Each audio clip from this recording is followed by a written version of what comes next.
பற்றி ஒரு விஷயம் தெரிஞ்சுக்கிட்டேன். என்னன்னா 4 விஷயம் குழந்தைகளே. நம்பர் 1, ஆமைதான் கடல் வாழ் உயிரினங்களில் அல்லது பூமி வாழ் உயிரினங்களில் அதிக வருடங்கள் வாழும் ஒரே மிருகம்.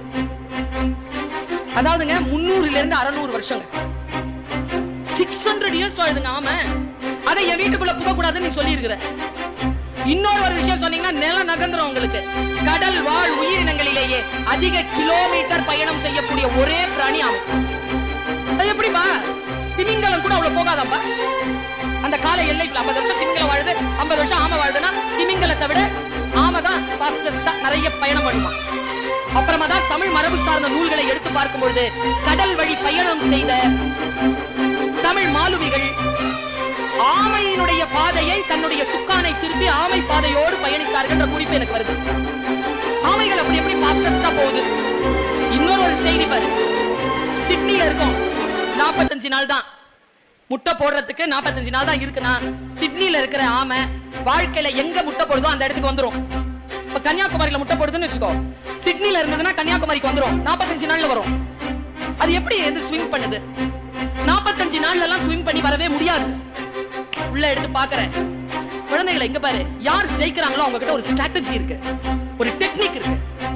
ஜெயிக்கிறவங்களுடைய டெக்னிக்கை புரிஞ்சுக்கோ, பயப்படாத, ஸ்மார்ட்டா ஒர்க் பண்ணு, ரொம்ப ஹார்ட் ஒர்க் பண்ணாத. ஹார்ட் ஒர்க் ஸ்மார்ட்ல போடு, ஸ்மார்ட் ஒர்க்ல ஹார்ட் ஒர்க் பண்ணு. பெரியாடா நீ வருவ. என் குழந்தை வராம வேற யார் வரப்போறா? நீ வருவ. ஆனா என்ன அடிப்படையில இங்க நம்பிக்கை இருக்கணும், கொஞ்சம் ஸ்ட்ராட்டஜி தெரிஞ்சுக்கணும். என்ன செய்யுமா, ஆமை வந்து வயிற்றுல முட்டை வந்துருச்சு, 45 நாள்ல டெலிவரி. என்ன பண்றது? அது பிளான் பண்ணுமா? என்னங்க நாம பிளான் பண்றோமா குழந்தைகளை? ஆமை பிளான் பண்ணுமா? டெலிவரிக்கு பிளான் பண்ணுவாங்க. பிளான் பண்ணி என்ன பண்ணுமா? தண்ணியில பயணத்தை ஆரம்பிக்கும் போது அது நீந்துவதில்லை. இதாங்க நான் கல்வி கற்கக்கூடிய குழந்தைகளுக்கு நான் கடத்த விரும்பும் செய்தியே இதுதான். அது நீந்துறதில்லை. அது என்ன தெரியுமா பண்ணும்? உள் நீரோட்டங்கள் வேகமாக ஓடுமா. கடலுக்குள்ளாக நீரோட்டங்கள் வேகமா போகும்.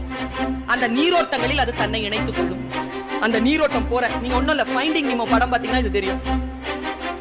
ஃபைண்டிங் நீமோ படத்துல இந்த காட்சி வருது. அது வந்து அந்த நீரோட்டத்தோட சேர்ந்து அது பாட்டுக்கு ஒண்ணு கூட்டி போகும். 80 கிலோமீட்டருக்கு வேகமா போகும். போயிட்டு நான் எங்க ஆமையை பாராட்டுறேன்னா, அது தெற்கு பக்கம் போகணும், இந்த நீரோட்டம் வடக்கு பக்கம் போகுதுன்னா தெற்கு பக்கம் போகிற அந்த எல்லா வரைக்கும் அதை டிராவல் பண்ணி அந்த நீரோட்டத்துல இருந்து தனியா வந்துட்டு வேறு நீரோட்டத்துக்காக காக்கணும். தெற்கு பக்கம் போகிற நீரோட்டத்துல சேர்ந்துரும். பேசுற இந்த 1 மணி நேரம் பேசுற ஒரு 10 நிமிஷம் பேசாத நீ கேட்டனா, உன்னை நீயே ஆமை போல் ஒரு நீரோட்டத்திற்கு சேர்த்து கொண்டாயின்னு அர்த்தம். அது உன்னை ஒரு இடத்துக்கு கொண்டு போய் நிறுத்தும்.